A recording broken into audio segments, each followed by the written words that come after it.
Actress नहीं थी तो एक्टर ही औरत बनकर निभाते थे उनका किरदार। ये भारतीय सिनेमा का वो दौर था जब महिलाओं को फिल्मों में काम करने की इजाज़त नहीं थी, क्योंकि तब फिल्मों में उनका काम करना बहुत ही बुरा माना जाता था।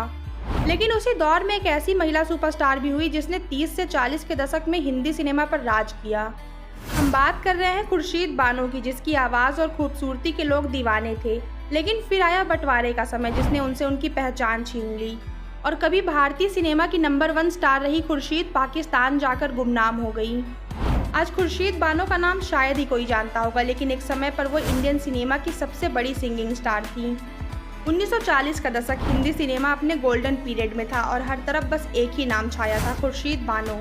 और 1931 में फिल्म लैला मजनू से अपने फिल्मी सफ़र की शुरुआत करने वाली खुर्शीद धीरे धीरे उस दौर की टॉप एक्ट्रेस और सिंगर बन गई। उनकी सबसे बड़ी सुपरहिट फिल्म थी तानसेन, जिसमें वो के.एल. सहगल के साथ नजर आई थी। फिर आया साल 1947 का दौर जिसने लाखों लोगों की जिंदगियां बदल दी, और खुर्शीद बानो भी उन्हीं में से एक थी। सोचिए, एक सुपरस्टार जो भारत में टॉप पर थी, उसने सब कुछ छोड़कर एक नए देश को चुन लिया।